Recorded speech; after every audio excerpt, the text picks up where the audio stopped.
ಈ ಒಂದು ಅಧಿಸೂಚನೆ ಆಗಿರುವಂತ ಡೇಟು 13/1/2026 ಅಧಿಸೂಚನೆ ಆಗಿರತ್ತೆ. ಎಲ್ಲಿಂದ ಅಧಿಸೂಚನೆ ಆಗಿದೆ? ಅಂಬೇಡ್ಕರ್ ನಗರ್ ಹಾಸ್ಪಿಟಲ್ದಲ್ಲಿ ನೇಮಕಾತಿ ಆಗ್ತಾ ಇದೆ. ಇದಕ್ಕೆ ಸಂಬಂಧಪಟ್ಟಂತೆ ನೇರವಾಗಿ ಸಂದರ್ಶನ, ಅನುಭವ, ಮೆರಿಟ್ ಮೇಲೆ ಆಯ್ಕೆನ ಮಾಡ್ತಿದ್ದಾರೆ. ಇಲ್ಲಿ ನೀವೇನಾದ್ರೂ ಅರ್ಜಿ ಸಲ್ಲಿಸಿದ್ರೆ ಏನು ಡಾಕ್ಯುಮೆಂಟ್ಸ್ ವೆರಿಫಿಕೇಶನ್ ಇರತ್ತೆ. ಆ ಒಂದು ಡಾಕ್ಯುಮೆಂಟ್ ಸಮಯದಲ್ಲಿ ಅಪ್ಲಿಕೇಶನ್ ಹಾಕೋ ಸಮಯದಲ್ಲಿ ಈ ಒಂದು ಡಾಕ್ಯುಮೆಂಟ್ಸ್ ಬೇಕಾಗತ್ತೆ. ಈ ಒಂದು ಡಾಕ್ಯುಮೆಂಟ್ಸ್ ನೋಡಿ, ಸೆಲ್ಫ್ ಅಟೆಂಡೆಡ್ಸ್ ಜೆರಾಕ್ಸ್ ಪ್ರತಿಗಳು ಬೇಕಾಗತ್ತೆ, ಪಾಸ್ಪೋರ್ಟ್ ಗಾತ್ರದ ಫೋಟೋಗಳು ಬೇಕಾಗತ್ತೆ, ಸಿಗ್ನೇಚರ್ಗಳು ಬೇಕಾಗತ್ತೆ, DMC ರಿಜಿಸ್ಟ್ರೇಷನ್ ಸರ್ಟಿಫಿಕೇಟ್ ಬೇಕು. ಅದ ನಂತರ ಅನುಭವ ಪ್ರಮಾಣ ಪತ್ರ, ಎಲ್ಲ ಶೈಕ್ಷಣಿಕ ಪ್ರಮಾಣ ಪತ್ರಗಳು, ಒಣ್ಣೆತಿ ಅಂದ್ರೆ ಡಿಗ್ರಿ ತನಕ ಏನು ಕಲ್ತಿರಲ್ಲ, ಪ್ರತಿಯೊಂದು ಡಾಕ್ಯುಮೆಂಟ್ಸ್ಗಳು ಬೇಕಾಗತ್ತೆ. ಈ ಒಂದು ಅಂಬೇಡ್ಕರ್ ನಗರ ಹಾಸ್ಪಿಟಲ್ದಲ್ಲಿ ಯಾರ್ಯಾರು ಆಸ್ಪತ್ರೆಯಲ್ಲಿ ಕೆಲಸ ಮಾಡ್ಬೇಕಂತ ಇದ್ರಲ್ಲ, ಖುಷಿ ವಿಚಾರ. ಯಾರು ಕೂಡ ಈ ಒಂದು ನೇಮಕಾತಿ ಮಿಸ್ ಮಾಡ್ಕೋಬೇಡಿ. 2026ರಲ್ಲಿ ಮೊಟ್ಟ ಮೊದಲ ಬಾರಿಗೆ ಅಂಬೇಡ್ಕರ್ ನಗರ್ ಹಾಸ್ಪಿಟಲ್ದಲ್ಲಿ ಅಪ್ಲಿಕೇಶನ್ ಕರೆದಿದ್ದಾರೆ. ಇದಕ್ಕೆ ಸಂಬಂಧಪಟ್ಟಂತೆ ಸಂಪೂರ್ಣ ಮಾಹಿತಿ ಇರತ್ತೆ. ಯಾವ ರೀತಿಯ ನೇಮಕಾತಿ, ಯಾವಾಗ ಸಂದರ್ಶನ, ಯಾವ ಒಂದು ದಿನಾಂಕಕ್ಕೆ ಸಂದರ್ಶನ, ಪ್ರತಿಯೊಂದು ಮಾಹಿತಿ A to Z ಅವರಿಗೆ. ಮತ್ತೆ ಸಂಬಳ ಇದೆಯಲ್ಲ, ಇದು 7ನೇ CPC ಪ್ರಕಾರಗೆ ಕೊಡ್ತಾರ ಅಂತೇಳಿ ಸ್ಪಷ್ಟನೆ ಮಾಹಿತಿಯನ್ನ ಕೊಟ್ಟಿದ್ದಾರೆ. 7ನೇ CPC ಪ್ರಕಾರ ಲೆವೆಲ್ 11 7ನೇ ವೇತನದ ಆಯೋಗದ ಪ್ರಕಾರ ನಿಮಗೆ ಸ್ಯಾಲರಿ ಕೊಡ್ತಾರೆ. 8ನೇ ಆಯೋಗ ಅಲ್ಲ, 7ನೇ ಆಯೋಗದ ಪ್ರಕಾರ ಸ್ಯಾಲರಿ ಸಿಗತ್ತೆ. ಇದ್ರ ಬಗ್ಗೆನೇ ಒಂದೊಂದು ತಿಳಿಸ್ಕೊಡ್ತಾನೆ ಬನ್ನಿ. ನೋಡಿ, ಯಾರು ಈ ಒಂದು ಚಾನಲ್ ಅನ್ನು ಹೊಸ ನೋಡಾಯ್ತಾರ, ಫೇಸ್ಬುಕ್ ಪೇಜಿಗೆ ಹೊಸ ನೋಡಾಯ್ತಾರಲ್ಲ, ಫಾಲೋ ಮಾಡ್ಕೊಳ್ಳಿ, ಸಬ್ಸ್ಕ್ರೈಬ್ ಮಾಡ್ಕೊಳ್ಳಿ. ಏನಾದ್ರೂ ಕನ್ಫ್ಯೂಸ್ ಇದ್ರು ಕಮೆಂಟ್ ಮಾಡಿ. ನೋಡಿ, ಇಲ್ಲಿ ಕಳಿರುವಂತ ಮೊದಲನೇ ಪೋಸ್ಟ್ ಇಲ್ಲಿ ಕಾಣಿಸ್ತಾ ಇರ್ಬೋದು ನಿಮಗೆ. ಪೋಸ್ಟ್ ಹೆಸರು ಯಾವುದು, ಏನು ಅಂತ ಅಂತೇಳಿ ಮೆಡಿಸಿನ್ ಪೋಸ್ಟ್ ಅಂತ ಹೇಳಿ ಈ ಒಂದು ಮೆಡಿಸಿನ್ ಪೋಸ್ಟ್ ಇರತ್ತೆ. ಈ ಒಂದು ಮೆಡಿಸಿನ್ ಪೋಸ್ಟ್ ಯುವರ್ ಅಭ್ಯರ್ಥಿ OBC ST EWS ಇವರಿಗೆ.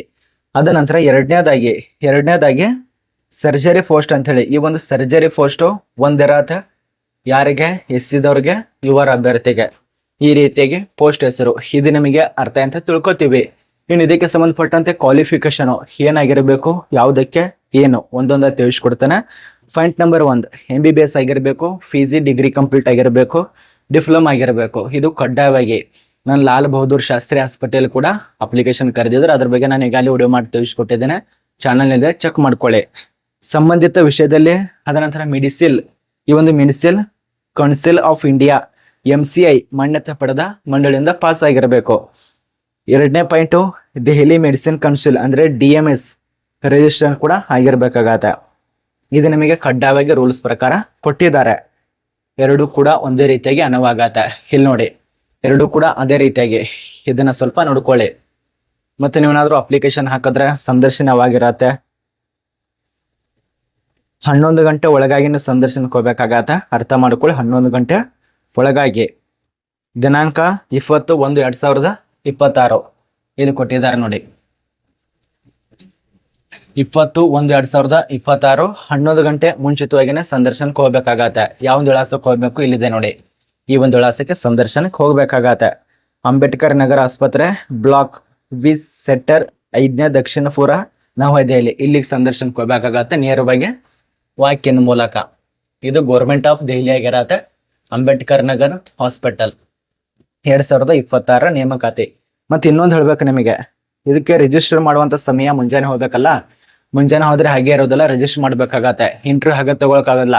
ಯಾರಿದ್ದೀರಾ, ಎಲ್ಲಿಂದ ಬಂದಿರಾ, ಯಾವ ರೀತಿಯಾಗಿ ಡಾಕ್ಯುಮೆಂಟ್ಸು ಅದನ್ನ ಎಲ್ಲ ಪೂರ್ತಿಯಾಗಿ ರಿಜಿಸ್ಟರ್ ಮಾಡಬೇಕು. ಆ ಒಂದು ರಿಜಿಸ್ಟರ್ ಮಾಡುವಂತ ಟೈಮು ಬೆಳಗ್ಗೆ 9:30ರಿಂದ 11 ಗಂಟೆ ತನಕ ಇರತ್ತೆ. ಈ ಒಂದು ಅಂಬೇಡ್ಕರ್ ಹಾಸ್ಪಿಟಲ್ 9:30ರಿಂದ 11 ಗಂಟೆ ತನಕ ಇರತ್ತೆ.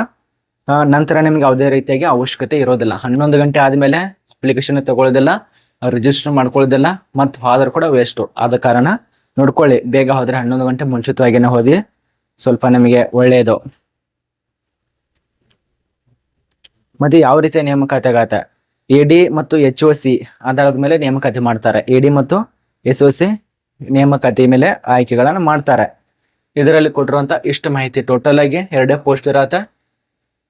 ಟೋಟಲ್ ಆಗಿ ಈ ಒಂದು 3 ಫೇಸ್ ಅನ್ನ ರಿಲೀಸ್ ಮಾಡಿದ್ದಾರೆ. ಇನ್ನು ಉಳಿದಂತ ಮಾಹಿತಿ ಇಲ್ಲಿದೆ ನೋಡಿ. ಪ್ರತಿಯೊಂದು ಮಾಹಿತಿ ನೋಡ್ಕೊಳ್ಳಿ. ಟೋಟಲ್ 3 ಪೇಜ್ ಇರತ್ತೆ. ಏನೇ ಡೌಟ್ ಇದ್ರು ಕೂಡ ಕಮೆಂಟ್ ಮಾಡಬಹುದು. ಬನ್ನಿ, ಬೇಸಿಕ್ ಆಗಿ ನಿಮಗೆ ಇದರಲ್ಲಿ ಗೊತ್ತಿಲ್ಲದ ಮಾಹಿತಿ ನಿಮಗೆ ಸ್ವಲ್ಪ ತಿಳಿಸ್ಕೊಡ್ತಾನೆ. ಇನ್ನು ಬೇಕಾಗುವಂತ ಡಾಕ್ಯುಮೆಂಟ್ಸು ಎಲ್ಲ ಶೈಕ್ಷಣಿಕ ಪ್ರಮಾಣ ಪತ್ರ ಅಂದ್ರೆ ಪುರಾವೆಗಳು ಬೇಕು, ಹಣಬಹುದು ಸರ್ಟಿಫಿಕೇಟ್ ಬೇಕು, DMC ರಿಜಿಸ್ಟ್ರೇಷನ್ ಸರ್ಟಿಫಿಕೇಟ್ ಬೇಕು, ಪಾಸ್ಪೋರ್ಟ್ ಸೈಜ್ ಫೋಟೋಗಳು ಬೇಕಾಗತ್ತೆ, ಸಿಗ್ನೇಚರು, ಸೆಲ್ಫ್ ಅಟೆಂಡರ್ ಜೆರಾಕ್ಸ್ ಪ್ರತಿಗಳು ಬೇಕಾಗತ್ತೆ. ಇಷ್ಟೇ ಕೇಳಿದಾರೆ ಡಾಕ್ಯುಮೆಂಟ್ಸು.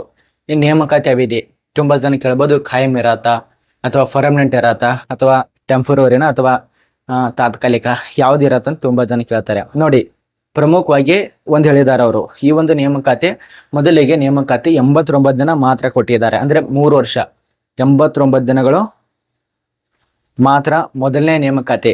ಎರಡನೇ ಅಗತ್ಯ ಇರುವ ಮತ್ತು ಮತ್ತಷ್ಟು ನೇಮಕಾತಿ ಬೇಕಂದ್ರೆ ಅದನ್ನ ವಿಸ್ತರಣೆ ಮಾಡ್ತಾರೆ. ಗರಿಷ್ಠವಾಗಿ ನಿಮಗೆ 3 ವರ್ಷ ತನಕ ವಿಸ್ತರಣೆ ಆಗತ್ತೆ. 89 ಇದು ಕನಿಷ್ಠ ಇರತ್ತೆ. ಅಲ್ಲಿ ತನಕ ಕೆಲಸ ಮಾಡಿ ಅದರಲ್ಲಿ ಯಾವಾಗ ಬೇಕಾದ್ರೆ ತೆಗಿಬಹುದು, ಅಥವಾ ನಿಮ್ಗೆ ಬೇಕಾಗಿತ್ತಂದ್ರೆ ಮತ್ 3 ವರ್ಷ ತನಕ ವಿಸ್ತರಣೆ ಮಾಡ್ಕೋಬಹುದು. ಅದು ಕೊಟ್ಟಿದ್ದಾರೆ. ಇನ್ನು ಪ್ರಮುಖ ಕೆಲವೊಂದು ನಿಯಮ. ಮೊದಲನೇ ನಿಯಮ, ಇದು ಶಾಶ್ವತ ಇರೋದಿಲ್ಲ. ಎರಡನೇದಾಗಿ, ಇದು ಯಾವುದೇ ಸಮಯದಲ್ಲಿ ನಿಮ್ಮನ್ನ ತೆಗಿಯಬಹುದು ಹುದ್ದೆಗಳಿಂದ. ಇವತ್ತು ತೆಗಿಬಹುದು, ನಾಳೆ ತೆಗಿಬಹುದು, ಹಚ್ಚಿನಾಡು ತೆಗಿಬಹುದು. ಪರ್ಮನೆಂಟ್ ಇರೋದಿಲ್ಲ, ಯಾವಾಗ ಬೇಕಾದ್ರೂ ತೆಗಿಬಹುದು. ಇದು ಪ್ರೈವೇಟದಲ್ಲಿ ಸಂಪೂರ್ಣವಾಗಿ ಇರತ್ತೆ, ಅರ್ಥ ಮಾಡ್ಕೊಳ್ಳಿ. ಇನ್ನೊಂದು, ಅಂಗವಿಕಲರಿಗೆ ಸಡಿಲಿಕ್ಕಿರತ್ತೆ ಮತ್ತೆ SC/ST OBC ಅವರಿಗೆ ಸಡಿಲಿಕ್ಕಿರತ್ತೆ. ಇದ್ರ ಬಗ್ಗೆ ಮಾಹಿತಿ. ಇದರಲ್ಲಿ ಏನು ಮಾಹಿತಿ ಇತ್ತು ಅದ್ರ ಬಗ್ಗೆ ಎಲ್ಲ ತಿಳಿಸ್ಕೊಟ್ಟಿದ್ದೇನೆ. ವಯೋಮಿತಿಯಲ್ಲಿ ನಿಮಗೆ ಗೊತ್ತಿರುವಂತೆ 18 ರಿಂದ 45 ವರ್ಷ ಕೊಟ್ಟಿದ್ದಾರೆ.